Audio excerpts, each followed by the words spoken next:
This proclamation at Edinburgh is answered with a long protestation in the name of the Assembly and in the name of the noblemen, gentlemen, boroughs, ministers, and commons, subscribers of the Covenant. The protestation has the same preamble with the former I have mentioned, and in it they justify their proceedings and give a full answer to all the particulars alleged against them in the King's proclamation. They prove that they have law on their side in continuing to meet together, and take off the groundless aspirations and calumnies that were at this time cast upon all their proceedings. After the commissioner had removed, the moderator, according to the Latin historian and the journal, did speak to the assembly in the following manner, quote, "All that are here know how this assembly was indicted, and albeit we have acknowledged the power of Christian kings for convening assemblies and their power in them, yet that must not derogate from Christ's right, for he hath given warrant to convocate assemblies, whether magistrates consent or not. Therefore, seeing we perceive men to be zealous of their masters' commands, have not we a good reason to be zealous toward our Lord, and to maintain the liberties and privileges of his kingdom? You all know that the work in hand hath had many difficulties, and God hath borne us through them all to this day. And therefore it becometh not us now to be discouraged for anything that hath intervened, but rather to double our courage when we seem to be deprived of human authority." Unquote. The moderator, having thus spoke to the assembly, desired some others to speak, whereupon Mr. David Dixon rose up and said, quote, "Ye all understand that the great work now in hand hath been carried on from small beginnings. For at the first we intended only to exoner ourselves, and to leave a testimony to posterity that we bear witness to Christ's oppressed cause. We thought the cause desperate, and we were charged to buy the service books under pain of horning.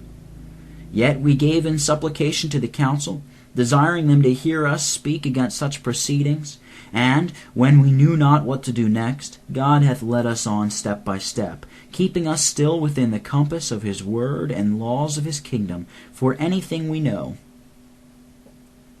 And we have only followed our cause with humble supplications to our King, and protestations against that which we could not obey. And it is evident that God hath accepted our testimony, for his hands are about us still. For if his eye had not directed us, and his hand had not guided us, we had long since been confounded in our wits, and could have done nothing for our compassing of this great work more than young children. Neither could we have continued in one mind to this day. He is now to crave a solemn testimony of the Kirk of Scotland, and to ask of every man, who is his God? And we have clearly represented unto us a lesson of our fidelity to our Lord and Master. From my Lord Commissioner, he hath stood punctually to the least jot of his commission, and it becometh us to be as zealous and loyal to our God. Therefore, seeing this court is granted us of God, our King, and with his allowance and a parliament indicted to warrant all the conclusions of it, and now that he has drawn back his granted warrant, shall we for this be disloyal to our God, and slide from that which he hath granted? If we go not on, we shall prove traitors both to God and to our King. Or if we be silent and pass from this assembly, how shall the will of God be demonstrated to our King in things controverted? There is not a mean to inform our King fully and clearly, but the determinations of this assembly. Therefore we must now proceed, and so proceed as all our proceedings must answer for themselves, that it may be seen that we have proceeded as good subjects to God and our King.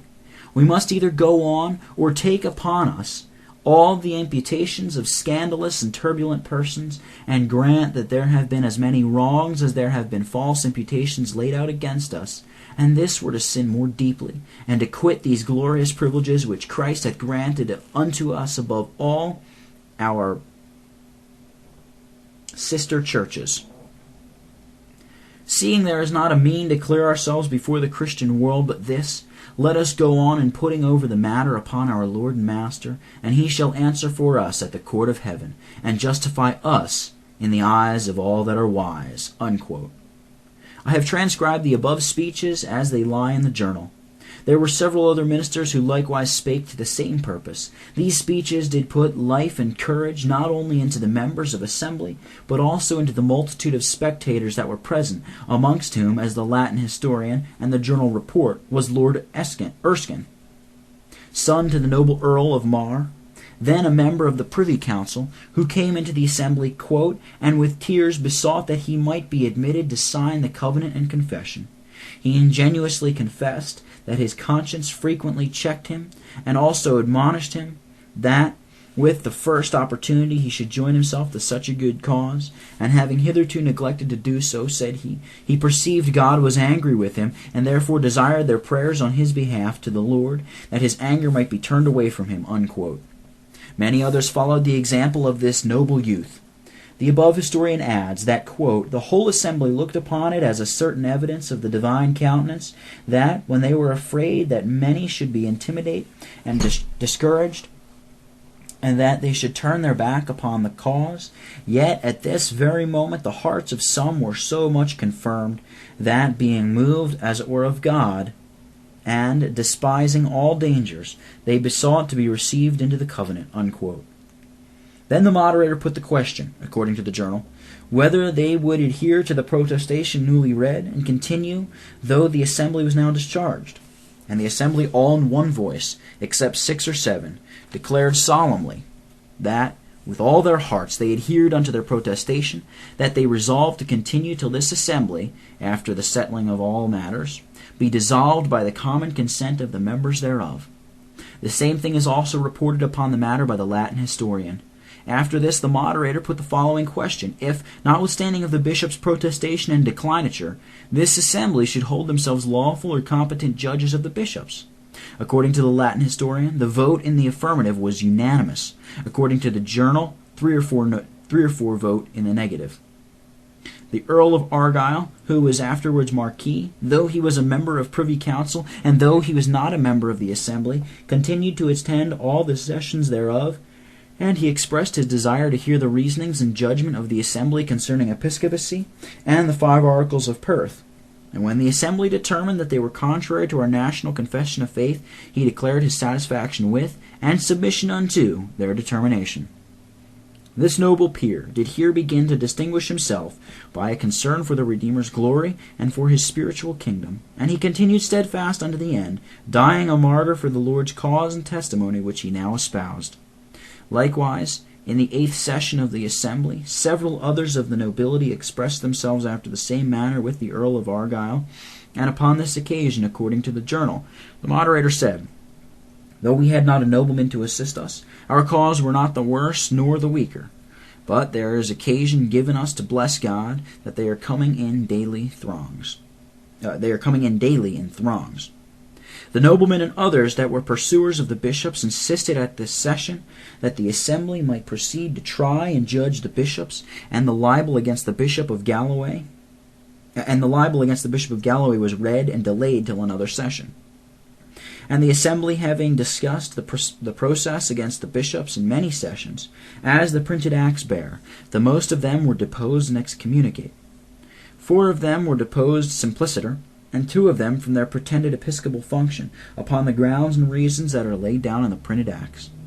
In their 12th session, the assembly fined and declared the assemblies at Linlithgow 1606 and 1608, at Glasgow 1610, at Aberdeen 1616, at St. Andrews 1617, and at Perth 1618, upon the grounds and reasons mentioned in their printed acts, to have been from the beginning unfree,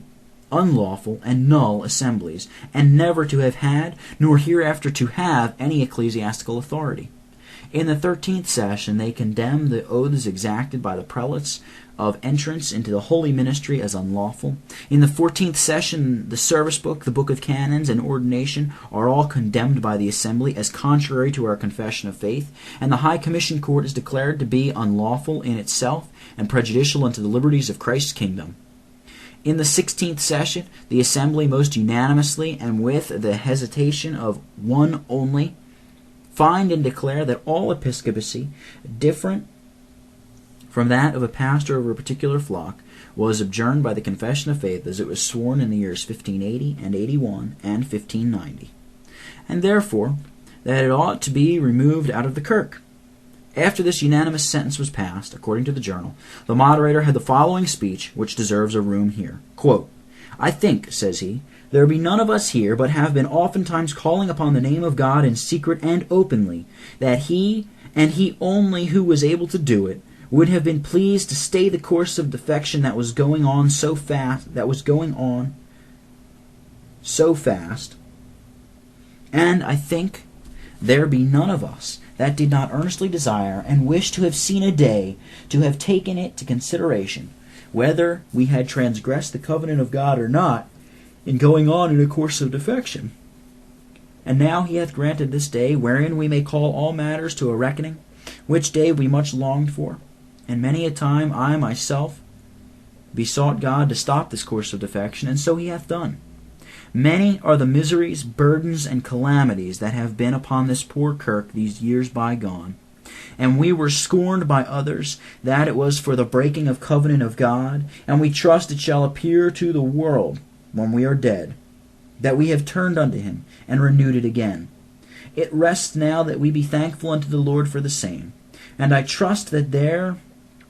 are none of us that are come here with an honest mind, but they would have brought this day at a dear rate, and given a dear price for this voting, which God hath done far beyond our deserving or expectation. And our adversaries need not to say that it was the votes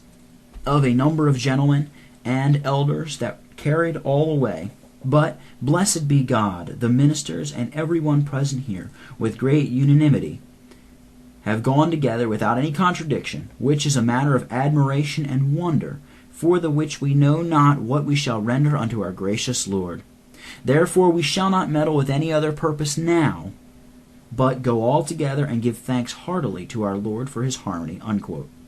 Here the reader may see the moderator, who was the mouth of this assembly, acknowledging in pathetic terms their transgressing the covenant of the Lord their God, and also a course of defection and backsliding from him by the rearing up of prelacy before the year 1638. In the 17th session of this assembly, the 5 Articles of Perth are declared to be adjourned by the National Covenant, as it was sworn in the years 1580 and 1590. This was also a particular acknowledgment that the land was involved in breach of covenant insofar as the said articles had been practiced or complied with. In the 21st session, the Assembly, remembering that they stand obliged by their solemn oath and covenant with God to return to the doctrine and discipline of this kirk, restore kirk sessions, provincial and national assemblies, to their privileges, liberties, powers, and jurisdictions as they were constituted by the second book of discipline. In the 28th session, the Assembly assert that this national church hath divine as well as ecclesiastic and civil warrants to convene in her yearly general assemblies, and oftener as occasion and necessity shall require. The preamble to this act mentions that the Assembly, having considered the reasons lately printed for holding general assemblies, which I noticed above, these reasons are taken from the light of nature, the promise of Jesus Christ, the practice of the holy apostles, the doctrine and custom of other reformed kirks, etc. Here the reader may notice that the supremacy, as it was claimed and exercised at this time by the civil powers, did mainly and chiefly respect the king's sole power of indicting general assemblies. There was nothing of that power exercised or claimed which was given unto the king in the years 1662 and 1663, when it was declared that the ordering and disposing of the external government and policy of the church did properly belong to the king as an inherent right of the crown, etc. The reader may likewise observe that the above act of assembly is directly and expressly laid against the supremacy as it was claimed and exercised before the year 1638, and consequently this assembly gave a free and faithful testimony by their said act for the rights and privileges of the kingdom of Christ against the supremacy as it was then claimed and exercised. The Assembly in that same session gave yet a further testimony for a covenanted reformation, when they prohibit and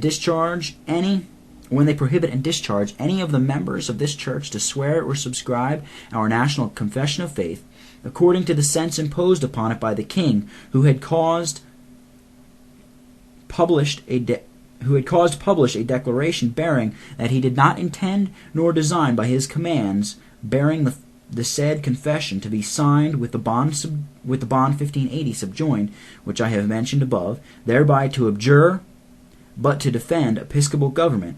This the Assembly declared to be directly repugnant to the genuine and true meaning of the said confession as it was professed in the years 1580, etc.